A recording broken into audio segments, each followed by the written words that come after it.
नमस्कार। आप सभी का स्वागत है मेरे YouTube चैनल कथा कुंज में। दोस्तों, आज जो कहानी मैं आपको सुनाने जा रही हूँ उसका शीर्षक है सुहागिनी और यह मोहन राकेश जी के द्वारा लिखी गई है। आइए शुरू करते हैं। कमरे में दाखिल होते ही मनोरमा चौंक गई। काशी उसकी साड़ी का पल्ला सिर पर लिए ड्रेसिंग टेबल के पास खड़ी थी। उसके होंठ लिपस्टिक से रंगे थे और चेहरे पर बेहद पाउडर पुता था, जिससे उसका सांवला रंग चेहरा डरावना लग रहा था। फिर भी वह मुग्ध भाव से शीशे में अपना रूप निहार रही थी। मनोरमा उसे देखते ही आपे से बाहर हो गई। माई, उसने चिल्लाकर कहा, यह क्या कर रही है? काशी ने हड़बड़ाकर साड़ी का पल्ला सिर से हटा दिया और ड्रेसिंग टेबल के पास से हट गई। मनोरमा के गुस्से के तेवर देखकर पल भर तो वह सहमी रही, फिर अपने स्वांग का ध्यान हो आने से हंस दी। बहन जी, माफ़ी दे दे, उसने मिन्नत के लहजे में कहा। कमरा ठीक कर रही थी, शीशे के सामने आई तो ऐसे ही मन कर आया, आप मेरी तनख्वाह में से पैसे काट लेना। तनख्वाह में से पैसे काट लेना? मनोरमा और भी भड़क उठी। 15 रुपये तनख्वाह है और बेगम साहब 6.5 रुपये लिपस्टिक का देंगी। कमबख्त रोज़ प्लेटें तोड़ती है, मैं कुछ भी नहीं कहती। घी, आटा, चीनी चुरा कर ली जाती है और मैं देखकर भी नहीं देखती। सारा स्टाफ शिकायत करता है, कुछ काम नहीं करती, किसी का कहा नहीं मानती। कमेटी के मेंबर अलग मेरी जान खाते हैं कि इसे दफ़ा करो, रोज़ रोज़ अपना रोना लेकर हमारे यहाँ आ मरती है। मैं फिर भी तरह दे जाती हूँ कि निकाल दिया तो दर बदर मारी मारी ना फिरे, और उसका तो मुझे यह बदला देती है, कमीनी कहीं की। उसने बेंत की कुर्सी को इस तरह अपनी ओर खींचा जैसे उसी ने कोई अपराध किया हो, और उस पर बैठकर माथे को अपने ठंडे हाथ से मल लिया। काशी चुपचाप रही। 40 की होने को आई, मगर बागपन की चाह अभी भी बाकी है। मनोरमा फिर बड़बड़ाई, छिनाल कहीं की। सिर को झटक कर उसने आंखें मूंद ली। दिन भर की स्कूल की बकझक से दिमाग वैसे ही खाली हो रहा था, शरीर भी थका था। वह उस समय पब्लिक लाइब्रेरी से होकर मिलिट्री लाइंस का बड़ा राउंड लगा कर आई थी। निकली यह सोचकर थी कि घूमने से मन में कुछ ताजगी आएगी, मगर लौटते हुए यह सब देखकर मन पर अजीब सा भारीपन आ गया। क्वार्टर से आधी मील दूर भी जब सूरज डूब गया था, तब कुछ क्षणों के लिए उसे अपने आप हल्का हल्का सा लगा था। हवा, पेड़ों के हिलते पत्ते और अस्त व्यस्त बिखरे बादलों के टुकड़े, हर चीज़ में एक मादक स्पर्श अनुभव हो रहा था। मगर उसने किसी तरह मन को बांधा और लोहे के गेट को हाथ से ढकेल दिया। गर्ल्स हाई स्कूल की हेड मिस्ट्रेस रात को देर तक सड़कों पर अकेली कैसे घूम सकती थी? बुझे मन से क्वार्टर की सीढ़ियाँ चढ़ी तो यह माजरा सामने आ गया। उसने आंखें खोली तो काशी को उसी तरह खड़ा देखकर उसका गुस्सा बढ़ गया, और जैसे उसे आशा थी कि उसके आंख बंद करने और खोलने के बीच काशी सामने से हट जाएगी। अब खड़ी क्यों है? उसने डांट कर कहा, जा यहाँ से। काशी के चेहरे पर डांट का कोई खास असर दिखाई ना दिया, बल्कि वह फर्श पर आकर बैठ गई। बहन जी, हाथ जोड़ रही हूँ, माफ़ी दे दो। उसने मनोरमा के पैर पकड़ लिए। मनोरमा पैर हटाकर कुर्सी से उठ खड़ी हुई। तुझसे कह दिया है इस वक्त चली जा, मुझे तंग ना कर, कहकर वह खिड़की की तरफ चली गई। काशी भी उठकर खड़ी हो गई। चाय बना दूँ? उसने कहा, घूमकर थक गई होंगी, तू जा, मुझे चाय वाय नहीं चाहिए। तो खाना ले आती हूँ। मनोरमा कुछ ना कहकर दूसरी तरफ मुँह किए रही। बहन जी, मिन्नत कर रही हूँ, माफ़ी दे दो। मनोरमा चुप रही। सिर्फ उसने सिर को हाथ से दबा लिया। सिर में दर्द है तो सिर दबा देती हूँ। काशी अपने हाथ पल्ले से पोंछने लगी। तुझसे कह दिया है, जा, मेरा सिर क्यों खा रही है? मनोरमा ने चिल्ला कर कहा। काशी चोट खाई सी पीछे हट गई। पल भर अवाक भाव से मनोरमा की तरफ देखती रही, फिर निकल कर बरामदे में चली गई। वहाँ से कुछ कहने के लिए मुड़ी, मगर बिना कहे चली गई। जब तक लकड़ी के जीने पर उसके पैरों की आवाज़ सुनाई देती रही, मनोरमा खिड़की के पास खड़ी रही, फिर आकर सिर दबाए बिस्तर पर लेट गई। उसे लगा इसमें सारा कसूर उसी का है, और कोई हेड मिस्ट्रेस होती तो कब का इस औरत को निकाल कर बाहर करती। वह जितना उसे तरह देती है, उतना ही वह उसकी कमज़ोरी का फ़ायदा उठाती थी। उसके बच्चों की भी वह कितनी शैतानियाँ बर्दाश्त करती थी। दिन भर उसके क्वार्टर की सीढ़ियों पर शोर मचाते रहते थे और स्कूल के कंपाउंड को गंदा करते रहते थे। उसने एक बार उन्हें गोलियां ला दी थी। तब से उसे देखते ही उसकी साड़ी से चिपट कर गोलियां मांगने लगते थे। उसने कितना चाहा था कि वे साफ रहना सीख जाएं। बड़ी लड़की कुंती को तो चड्डियाँ भी उसने अपने हाथों से सी दी थी, मगर उससे कोई फ़र्क नहीं पड़ा। वे उसी तरह गंदे रहते और उसी तरह गुलगपाड़ा मचाए रखते थे। पिछली बार इंस्पेक्शन के दिन उन्होंने कंपाउंड के फर्श पर कोयले से लकीरें खींच दी थी, जिससे दूसरी बार सारे कंपाउंड की सफाई करानी पड़ी थी। कई बार वे बाहर से आए अतिथियों के सामने जीभ निकाल देते थे। वही थी जो सब बर्दाश्त किए जाती थी। कुछ देर वह छत की तरफ देखती रही, फिर उठकर बरामदे में चली गई।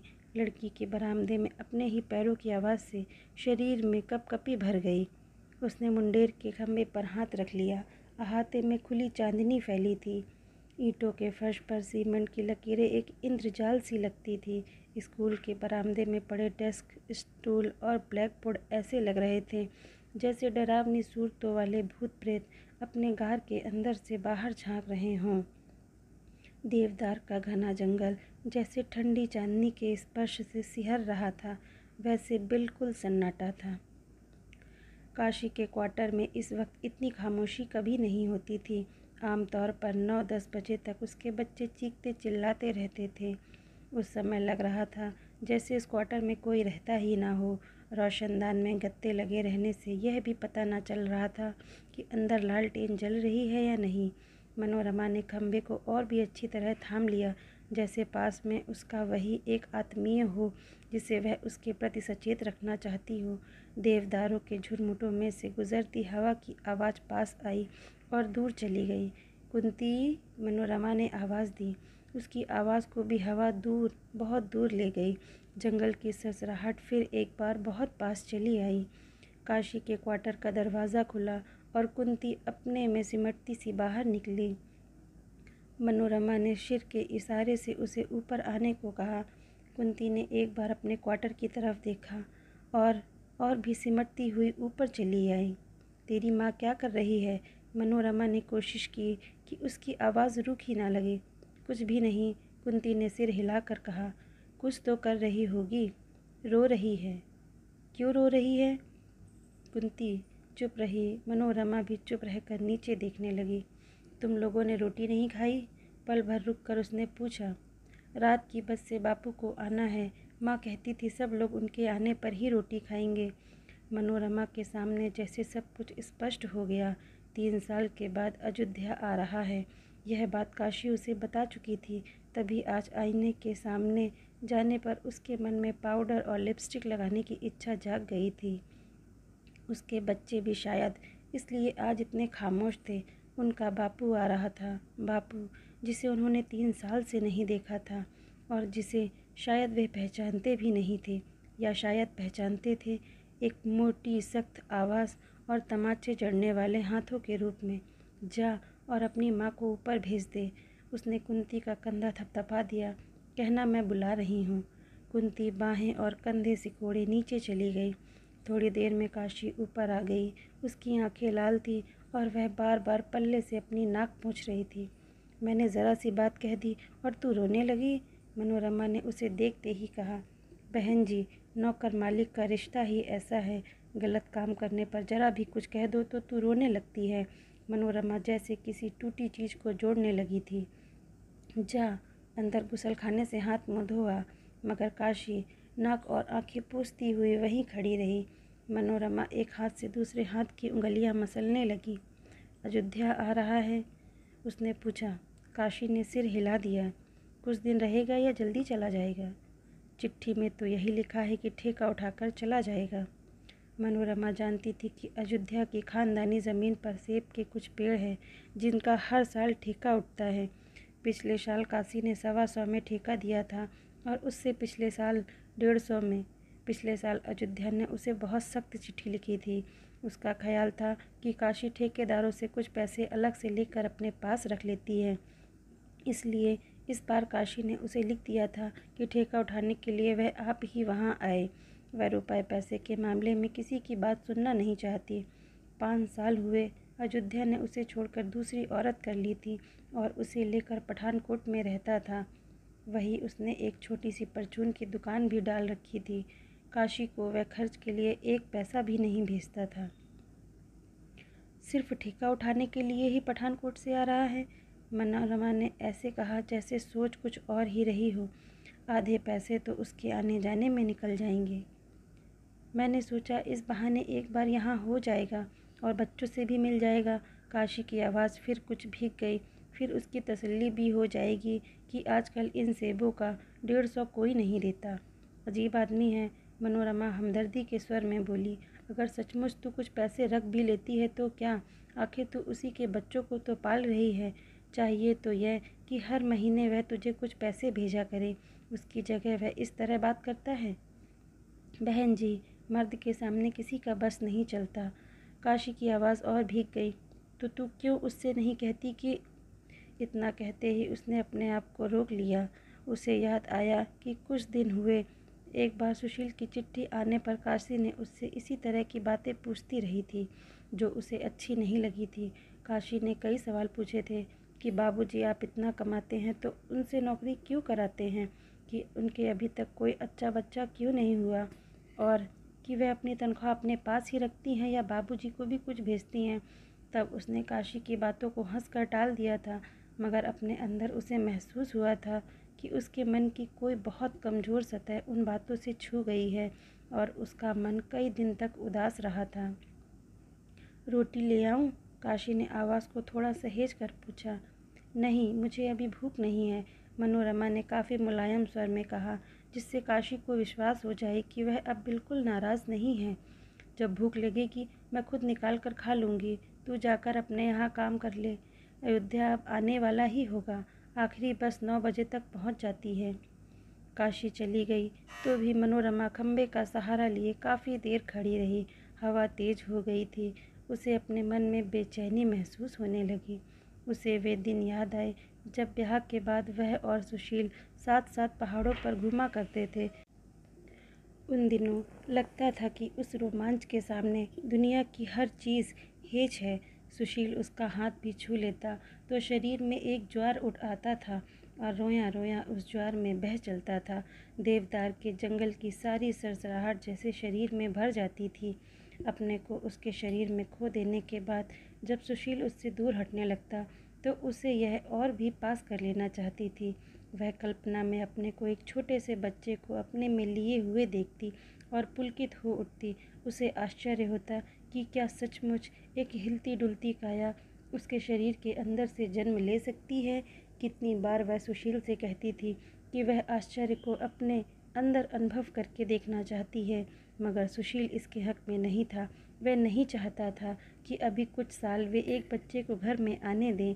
उससे एक तो उसका फिगर खराब होने का डर था, फिर उसकी नौकरी का भी सवाल था। सुशील नहीं चाहता था कि वह अपनी नौकरी छोड़कर बस घर गृहस्थी के लायक ही हो रहे। साल 6 महीने में सुशील को अपनी बहन उम्मी का ब्याह करना था। उसके 2 छोटे भाई कॉलेज में पढ़ रहे थे। उन दिनों उनके लिए एक एक पैसे की अपनी कीमत थी। वह कम से कम 4-5 साल एहतियात से चलना चाहता था। हजार चाहने पर भी वह सुशील के सामने हट नहीं कर सकी थी। मगर जब भी सुशील के हाथ उसके शरीर को सहला रहे होते तो एक अज्ञात शिशु उसकी बाहों में आने के लिए मचलने लगता। वह जैसे उसकी किलकारियाँ सुनती और उसके कोमल शरीर के स्पर्श का अनुभव करती। ऐसे क्षणों में कई बार सुशील का चेहरा उसके लिए बच्चे का चेहरा बन जाता था और वह उसे अच्छी तरह अपने साथ सटा लेती। उसका मन होता कि उसे थपथपाए और लोरियाँ सुनाए। सुशील की चिट्ठी आए इस बार बहुत दिन हो गए थे। उसने उसे लिखा भी था कि वह चिट्ठी का जवाब जल्दी दिया करे, क्योंकि उसकी चिट्ठी न आने से अपना अकेलापन उसके लिए असहाय हो जाता है। कई दिनों से वह सोच रही थी कि सुशील को दूसरी चिट्ठी लिखे, मगर स्वाभिमान उसे इससे रोकता था। क्या सुशील को इतनी फुर्सत भी नहीं थी कि उसे कुछ पंक्तियाँ ही लिख दे। हवा का तेज़ झोंका आया। देवदारों की सरसराहट कई कई घाटियाँ पार करती दूर के आकाश में जाकर खो गई। सामने की पहाड़ी के साथ साथ रोशनी के 2 दायरे रेंगते आ रहे थे। शायद पठानकोट से आखिरी बस आ रही थी। चांदनी में गेट की मोटी सलाखें चमक रही थी। हवा धक्का दे दे कर जैसे गेट का ताला तोड़ देना चाहती थी। मनोरमा ने एक लंबी सांस ली और चल दी। वह अपने को उस समय रोज से कहीं अधिक ज़्यादा अकेली महसूस कर रही थी। अगली शाम मनोरमा घूम कर लौटी तो कंपाउंड में दाखिल होते ही ठिठक गई। काशी के क्वार्टर से बहुत शोर सुनाई दे रहा था। अयोध्या जोर से गाली बकता हुआ काशी को पीट रहा था।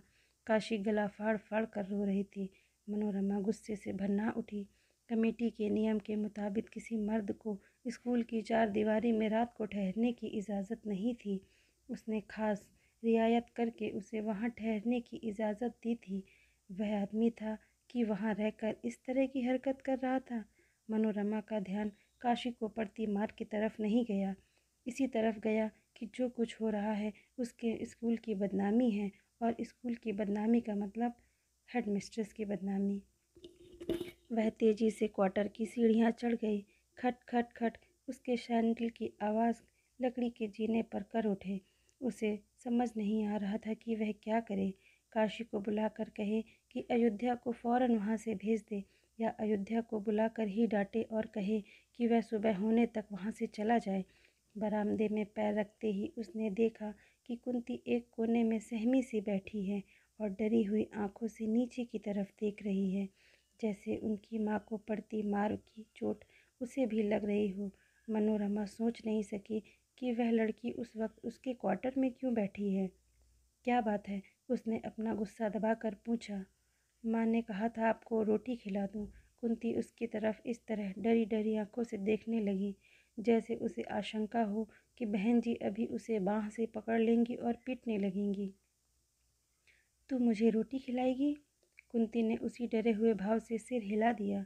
तुम्हारे क्वार्टर में यह क्या हो रहा है? मनोरमा ने ऐसे पूछा जैसे जो हो रहा था उसके लिए कुंती भी कुछ हद तक उत्तरदायी हो। कुंती के होंठ फड़कने लगे और दो बूंदें आंखों से नीचे बह आईं। वह किस बात के लिए तेरी माँ को पीट रहा है? मनोरमा ने फिर पूछा। कुंती ने कमीज से आंखें पोंछी और अपनी रुलाई दबाए हुए बोली, उसने माँ के ट्रंक से सारे पैसे निकाल लिए हैं। माँ ने उसका हाथ रोका तो उसे पीटने लगा। इस आदमी का दिमाग खराब है। मनोरमा गुस्से से भड़क उठी। अभी यहाँ से निकाल कर बाहर करूँगी तो इसके होश दुरुस्त हो जाएंगे। कुंती कुछ देर सुबकती रही, फिर बोली, कहता है माँ ने ठेकेदारों से अलग से पैसे ले लेकर अपने पास जमा किए हैं। इस बार उसने 200 में से ठेका लिया है। माँ के पास उसके साथ 70 रुपये थे, वे सब उसने ले लिए हैं। कुंती के भाव में कुछ ऐसी दयनीयता थी कि मनोरमा ने उसके मैले कपड़ों की चिंता किए बिना उसे अपने से सटा लिया। रोती क्यों है? उसने उसकी पीठ सहलाते हुए कहा। मैं अभी उससे तेरी माँ के पैसे ले दूंगी, तू चल अंदर चल। रसोई घर में जाकर मनोरमा ने खुद कुंती का मुंह धो दिया और मोढ़ा लेकर बैठ गई। कुंती ने प्लेट में रोटी दे दी तो वह चुपचाप खाने लगी। वही खाना काशी ने बनाया होता तो वह गुस्से से चिल्ला उठती। सब चपातियों की सूरतें अलग अलग थीं और वे आधी कच्ची और आधी जली हुई थी। दाल के दाने पानी से अलग थे, मगर उस वक्त वह मशीनी ढंग से रोटी के कौर तोड़ती और दाल में भिगो कर निगलती रही, उसी तरह जैसे रोज़ दफ्तर में बैठकर कागज़ों पर दस्तखत करती थी या अध्यापिकाओं की शिकायतें सुनकर उन्हें जवाब देती थी। कुंती ने बिना पूछे एक और रोटी उसकी प्लेट में डाल दी तो वह चौंक गई। नहीं, और नहीं चाहिए, कहते हुए उसने इस तरह हाथ बढ़ा दिया जैसे रोटी अभी प्लेट में पहुंची ही ना हो। फिर अनमने भाव से छोटे छोटे कौर तोड़ने लगी। नीचे शोर बंद हो गया था। कुछ देर बाद गेट के खुलने और बंद होने की आवाज़ सुनाई दी। उसने सोचा कि अयोध्या कहीं बाहर जा रहा है। कुंती रोटी वाला डिब्बा बंद कर रही थी। वह उससे बोली, नीचे जाकर अपनी माँ से कह देना कि गेट को वक्त से ताला लगा दे, रात भर गेट खुला ना रहे। कुंती चुपचाप सिर हिलाकर काम करती रही और कहना कि थोड़ी देर में ऊपर हो जाए। उसका स्वर फिर रूखा हो गया था। कुंती ने एक बार फिर इस तरह उसकी तरफ देखा जैसे वह उसकी किताब का एक मुश्किल सबक हो जो बहुत कोशिश करने पर भी समझ में ना आता हो। फिर सिर हिलाकर काम में लग गई। रात को काफ़ी देर तक काशी मनोरमा के पास बैठी रही। उसे इस बात की उतनी शिकायत नहीं थी कि अयोध्या ने उसके ट्रंक से सारे रुपए निकाल लिए, जितनी इस बात की थी कि अयोध्या 3 साल बाद आया भी तो बच्चों के लिए कुछ लेकर नहीं आया। वह उसे बताती रही कि उसकी सौत ने किसी संत से वशीकरण ले रखा है। तभी अयोध्या उसकी कोई बात नहीं टालता। वह जिस ज्योतिष से पूछने गई थी उसने उसे बताया था कि अभी 7 साल तक वह वशीकरण नहीं टूट सकता, मगर उसने यह भी कहा था कि एक दिन ऐसा ज़रूर आएगा जब उसकी सौत के बच्चे उसके बच्चों का जूठा खाएंगे और उनके उतरे हुए कपड़े पहनेंगे। वह उसी दिन की आस पर जी रही थी। मनोरमा उसकी बातें सुनती हुई भी नहीं सुन रही थी। उसके मन में रह रहकर यह बात कौंध जाती थी कि सुशील की चिट्ठी नहीं आई। उसकी चिट्ठी गए महीने के करीब हो गया था, मगर सुशील ने जवाब नहीं दिया। उसके बालों की एक लट उड़कर माथे पर आ गई थी। वह हल्का हल्का स्पर्श उसके शरीर में विचित्र सी सिहरन भर रहा था। कुछ क्षणों के लिए वह भूल गई थी कि काशी उसके सामने बैठी है और बातें कर रही है। माथे की लट हिलती तो उसे लगता कि वह एक बच्चे के कोमल रोयों को छू रही है। उसे उन दिनों की याद आई जब सुशील की उंगलियां देर देर तक उसके सिर के बालों से खेलती रहती थी और बार बार उसके होंठ उसके शरीर के हर धड़कते भाग पर झुकाते थे। इस बार सुशील ने चिट्ठी लिखने में न जाने क्यों इतने दिन लगा दिए थे। रोज़ डाक से कितनी कितनी चिट्ठियाँ आती थी, मगर सारी डाक हेड मिस्ट्रेस के नाम की होती थी। कई दिनों से मनोरमा सचदेव के नाम की कोई चिट्ठी नहीं आई थी। वह इस बार छुट्टियों के बाद आते हुए सुशील से कह कर आई थी कि जल्दी ही उसके लिए एक गर्म कोट का कपड़ा भेजेगी। उम्मी के लिए भी एक शॉल भेजने को उसने कहा था। सुशील कहीं इसलिए तो नाराज़ नहीं था कि वह दोनों में से कोई भी चीज़ नहीं भेज पाई थी। काशी उठकर जाने लगी तो मनोरमा को फिर उसे अपने अकेलेपन के एहसास ने घेर लिया। देवदार के जंगल की घनी सरसराहट, दूर की घाटी में रावी के पानी पर चमकती चांदनी और उसकी उनीदी आंखें, इन सब में जैसे कोई अदृश्य सूत्र था। काशी बरामदे के पास पहुंच गई तो उसने उसे वापस बुला लिया और कहा कि वह गेट को ठीक से ताला लगा कर सोए और जानकर कुंती को उसके पास भेज दे। आज वह उसके पास सोएगी। आधी रात तक उसे नींद नहीं आई। खिड़की से दूर तक धुला निखरा आकाश दिखाई देता था। हवा का जरा सा झोंका आता तो चीड़ों और देवदारों की पत्तियां तरह तरह की नृत्य मुद्राओं में बाहें हिलाने लगती।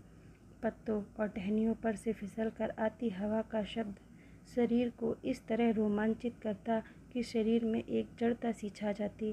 कुछ देर वह खिड़की की सिल पर सिर रखे चारपाई पर बैठी रही। क्षण भर के लिए आंखें मूंद जाती तो खिड़की की सिर सुशील की छाती का रूप ले लेती। उसे महसूस होता कि हवा उसे दूर, बहुत दूर लिए जा रही है, चीड़ों, देवदारों के जंगल और रावी के पानी के उस तरफ।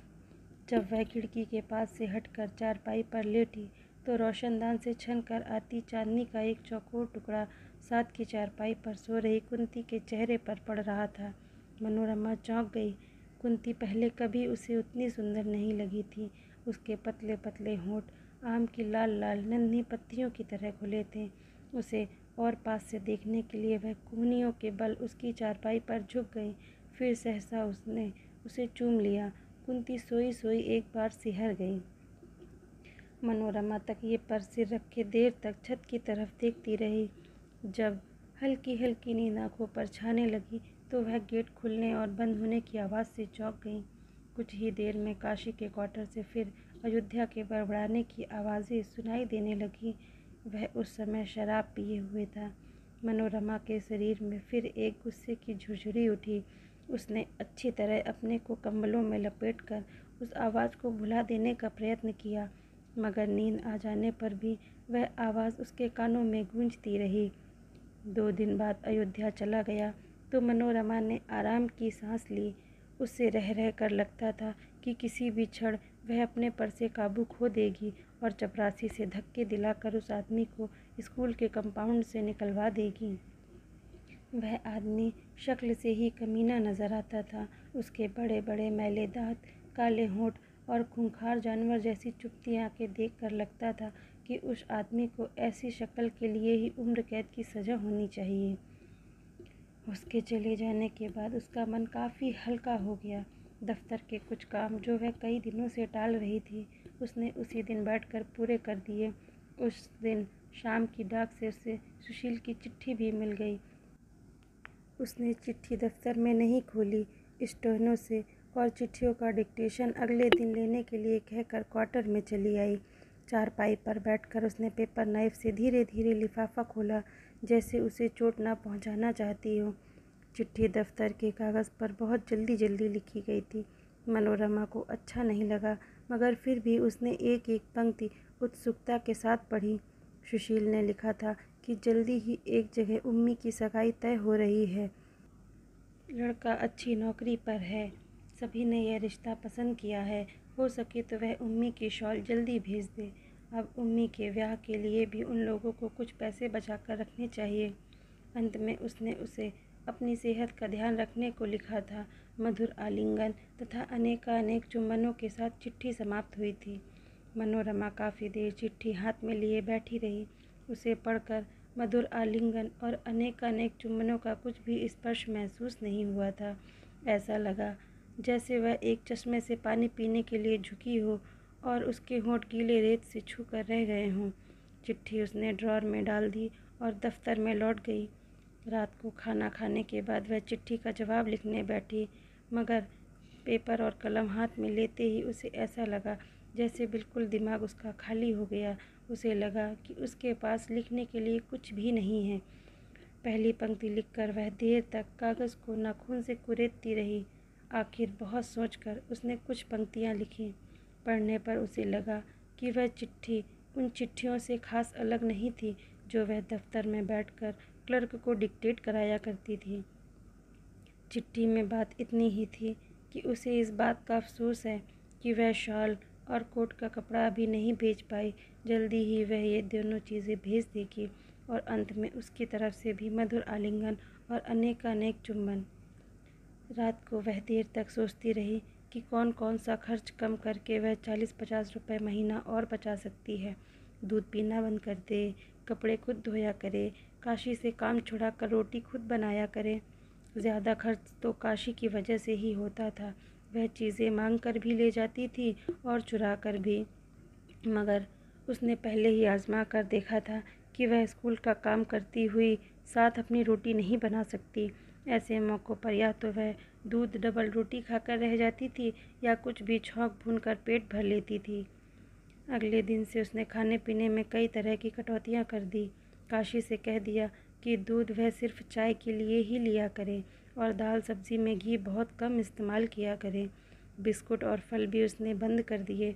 कुछ दिन तो बचत के उत्साह में निकल गए, मगर फिर उसे अपने स्वास्थ्य पर इन कटौतियों का असर दिखाई देने लगा। 2 बार क्लास में पढ़ाते हुए उसे चक्कर आ गया, मगर उसने अपना हट नहीं छोड़ा। उस महीने की तनख्वाह मिलने पर उसने शॉल के लिए 40 रुपये अलग निकाल कर रख दिए। रुपए रखते समय उसके चेहरे का भाव ऐसा था जैसे सुशील उसके सामने खड़ा हो और वह उसे चिढ़ाना चाहती हो कि देख लो, इस तरह की बचत से शॉल और कोट के कपड़े खरीदे जाते हैं।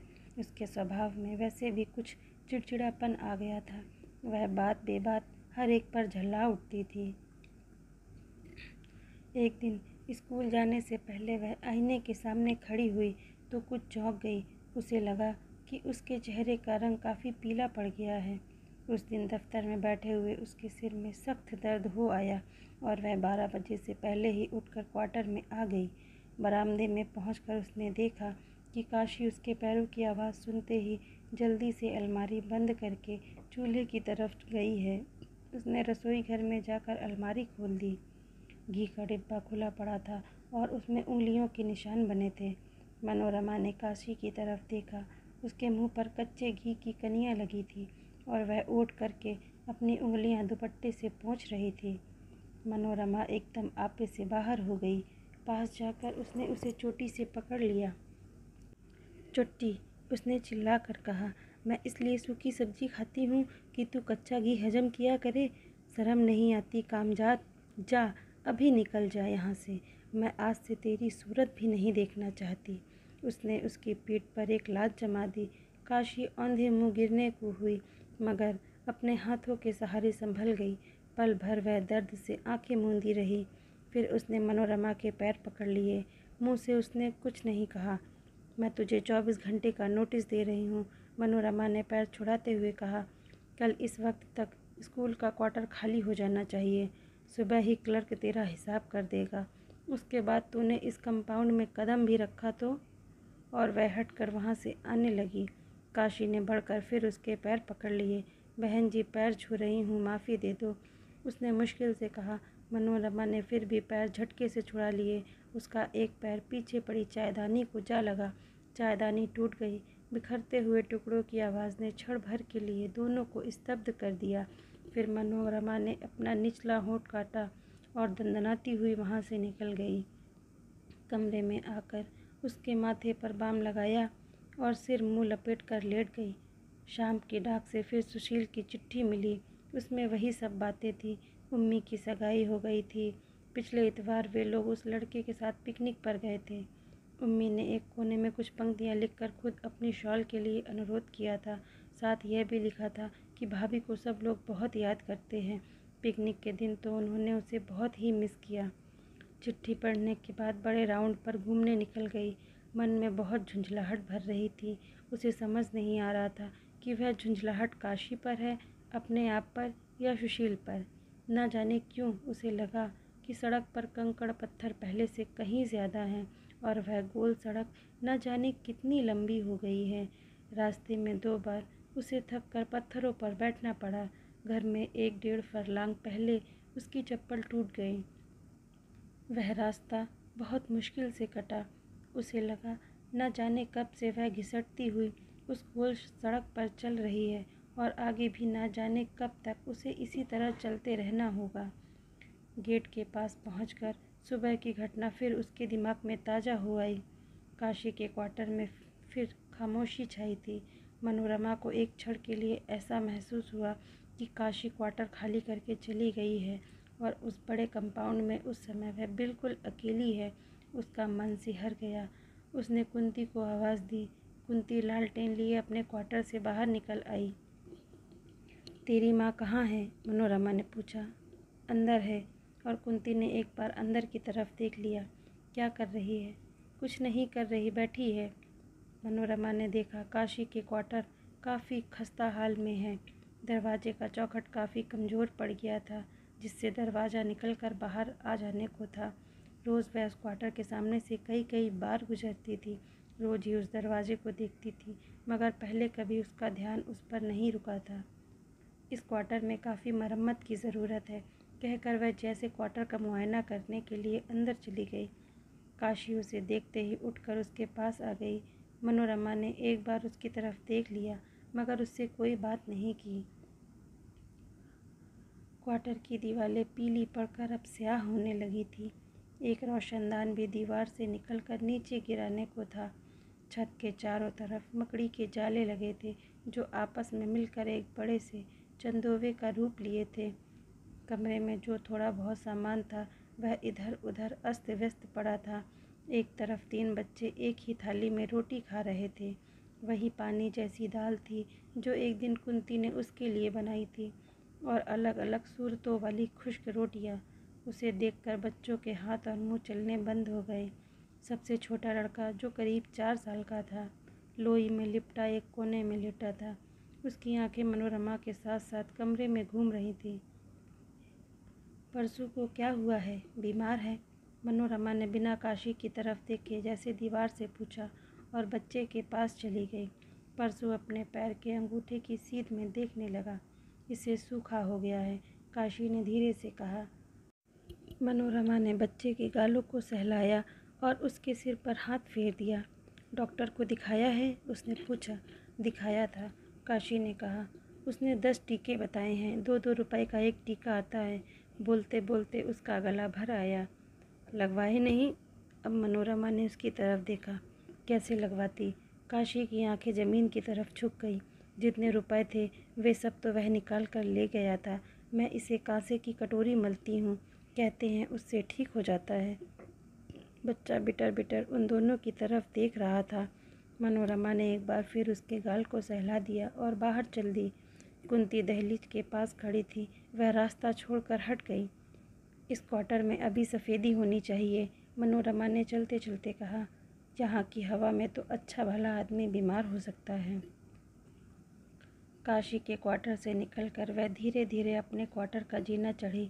ठक ठक की आवाज़। अकेला बरामदा, कमरा। कमरे में जो चीज़ें वह बिखरी छोड़ गई थी वे अब करीने से रखी थी। बीच की मेज पर रोटी की ट्रे ढक कर रख दी गई थी। केतली में पानी भरकर स्टोव पर रख दिया गया था। कोट उतार कर शॉल ओढ़ते हुए उसने बरामदे के पैरों में आवाज़ सुनी। काशी चुपचाप आकर दरवाजे के पास खड़ी हो गई। क्या बात है? मनोरमा ने रूखी आवाज़ में पूछा। रोटी खिलाने आई हूँ, काशी ने धीमी ठहरी हुई आवाज़ में कहा। चाय का पानी भी तैयार है, कहें तो पहले चाय बना दूँ? मनोरमा ने एक बार उसकी तरफ देखा और आंखें हटा ली। काशी ने कमरे में आकर प्लग का बटन दबा दिया। पानी आवाज़ करने लगा। मनोरमा एक किताब लेकर बैठ गई। थोड़ी देर में काशी चाय का प्याला बजाकर उसके पास ले आई। मनोरमा ने किताब बंद कर दी और हाथ बढ़ाकर प्याली ले ली। काशी के होठों पर सूखी सी मुस्कुराहट आ गई। बहन जी, कभी नौकर से गलती हो जाए तो इतना गुस्सा नहीं करते, उसने कहा। रहने दे ये सब बातें, मनोरमा ने झिड़क कर कहा। आदमी से एक बार बात कही जाए तो उसे लग जाती है, मगर तेरे जैसे लोग भी हैं जिन्हें बात कभी छूती ही नहीं। बच्चे सूखी दाल रोटी खाकर रहते हैं और माँ को खाने को कच्चा घी चाहिए। ऐसी माँ किसी ने नहीं देखी। काशी का चेहरा ऐसे हो गया जैसे किसी ने उसके अंदर से चीर दिया हो। उसकी आंखों में आंसू भर आए। बहन जी, इन बच्चों को पालना ना होता तो मैं आज आपको जीती नज़र ना आती, उसने कहा। एक अभागा भूखे पेट से जन्मा था, वह सूखे से पड़ा है। अब दूसरा भी उसी तरह आएगा तो उसे जाने क्या रोग लगेगा। मनोरमा को जैसे किसी ने ऊंचे से ढकेल दिया। चाय के घूंट भरते हुए भी उसके शरीर में कई ठंडी सी हलने भर गईं। वह पल भर चुप रहकर काशी की तरफ देखती रही। तेरे पैर भारी हैं? उसने ऐसे पूछा जैसे इस पर उसे विश्वास ही ना हो रहा हो। काशी के चेहरे पर जो भाव आया उसमें नई ब्याहता का सा संकोच भी था और एक हताश झुंझलाहट भी। उसने सिर हिलाया और एक ठंडी सांस लेकर दरवाजे की तरफ देखने लगी। मनोरमा को पल भर के लिए लगा कि अयोध्या उसके सामने खड़ा मुस्कुरा रहा है। उसने चाय की प्याली पीकर रख दी। काशी प्याली उठाकर बाहर ले गई। मनोरमा को लगा कि उसकी बाहें ठंडी होती जा रही हैं। उसने शॉल को पूरा खोलकर अच्छी तरह लपेट लिया। काशी बाहर से लौट आई। रोटी कब खाएंगी? उसने पूछा, मगर मनोरमा ने जवाब देने के बजाय उससे पूछ लिया, डॉक्टर ने कहा था कि 10 टीके लगवाने से बच्चा ठीक हो जाएगा। काशी ने खामोश रहकर सिर हिलाया और दूसरी तरफ देखने लगी। मैं तुझे 20 रुपये दे रही हूँ, मनोरमा ने कुर्सी से उठते हुए कहा। कल जाकर टीके ले आना। उसने ट्रंक से अपना बटुआ निकाला और 20 रुपये निकाल कर मेज पर रख दिए। उसे आश्चर्य हो रहा था कि उसकी बाहें इस कदर ठंडी क्यों हो गई हैं। उसने बाहों को अच्छी तरह अपने में सिकोड़ लिया। खाना खाने के बाद वह देर तक बरामदे में कुर्सी डालकर बैठी रही। उसे महसूस हो रहा था कि उसके सारे शरीर में एक अजब सी सिहरन दौड़ रही है। वह ठीक से नहीं समझ पा रही थी कि वह सिहरन क्या है और क्यों शरीर के हर रोम में उसका अनुभव हो रहा है। जैसे उस सिहरन का संबंध किसी बाहरी चीज़ से ना होकर उसके अपने आप से ही था। जैसे उसी की वजह से उसे अपना आप बिल्कुल खाली लग रहा था। हवा बहुत तेज़ थी और देवदार का जंगल जैसे सिर धिनता हुआ कराह रहा था। हुआ हुआ हुआ हवा के झोंके उमड़ती लहरों की तरह शरीर को घेर लेते थे और शरीर उनमें बेबस सा हो जाता। उसने शॉल को कसकर बाहों पर लपेट लिया। लोहे का गेट हवा के धक्के खाता हुआ आवाज़ कर रहा था। पल भर के लिए उसकी आंखें मुन गईं तो उसे लगा कि अयोध्या अपने स्याह होंठ खोले उसके सामने खड़ा मुस्कुरा रहा है और लोहे का गेट चीरता हुआ धीरे धीरे खुल रहा है। उसने सिहर कर आंखें खोल ली और अपने माथे को छुआ। माथा बर्फ़ की तरह ठंडा था। वह कुर्सी से उठ खड़ी हुई। उठते हुए शॉल कंधे से उतर गया और साड़ी का पल्ला हवा में फड़फड़ाने लगा। बालों की कई लटें उड़कर सामने आ गईं और उसके माथे को सहलाने लगी। कुंती, उसने कमज़ोर स्वर में आवाज़ दी। आवाज़ हवा के समंदर में कागज़ की नाव की तरह डूब गई। कुंती, उसने फिर आवाज़ दी। इस बार काशी अपने क्वार्टर से बाहर निकल आई। कुंती, जाग रही हो तो उसे मेरे पास भेज दे। आज वह यहीं सोएगी। कहते हुए मनोरमा को महसूस हुआ कि वह किस हद तक काशी और उसके बच्चों पर निर्भर करती है और उन लोगों का पास होना उसके लिए कितना ज़रूरी है। कुंती सो गई है, मगर मैं अभी उसे जगाकर भेज देती हूँ, कहकर काशी अपने क्वार्टर में जाने लगी। सो गई है तो रहने दे, जगाकर भेजने की कोई ज़रूरत नहीं है। मनोरमा बरामदे से कमरे में आ गई। कमरे में आकर उसने दरवाज़ा इस तरह बंद किया जैसे हवा एक आदमी हो जिसे वह अंदर आने से रोकना चाहती हो। वह अपने में बहुत कमज़ोर महसूस कर रही थी। रजाई ओढ़कर वह बिस्तर पर लेट गई। उसकी आंखें छत की कड़ियों पर से फिसलने लगी। वह आंखें बंद नहीं करना चाहती थी, जैसे उसे डर था कि आंखें बंद करते ही अयोध्या के मुस्कुराते हुए स्याह ओठ फिर उसके सामने आ जाएंगे। वह अपना ध्यान बटाने के लिए सोचने लगी कि सुबह सुशील को चिट्ठी में क्या क्या लिखना है। लिख दे कि यहाँ अकेली रहकर उसे डर लगता है और वह उसके पास चली आना चाहती है, और भी जो इतना कुछ वह महसूस करती है, क्या वह सब उसे लिख पाएगी? लिखकर सुशील को समझा सकेगी कि उसे अपना आप इतना खाली खाली क्यों लगता है और वह अपने इस अभाव को भरने के लिए उससे क्या चाहती है। माथे पर आई लटें उसने हटाई नहीं थी। वह हल्का हल्का स्पर्श उसकी चेतना में उतर रहा था। कुछ ही देर में वह महसूस करने लगी कि साथ ही चारपाई पर एक नन्हा सा बच्चा सोया है। उसके नन्हे नन्हे होंठ आम की पत्तियों की तरह खुले हैं और उसके सिर के नरम बाल उड़कर मुंह पर आ रहे हैं। वह कोहनी के बल होकर उस बच्चे को देखती रही और फिर जैसे उसे चूमने के लिए उस पर झुक गई। धन्यवाद दोस्तों। अगर आपको ये कहानी अच्छी लगी तो वीडियो को लाइक करें और चैनल को सब्सक्राइब करना ना भूलें।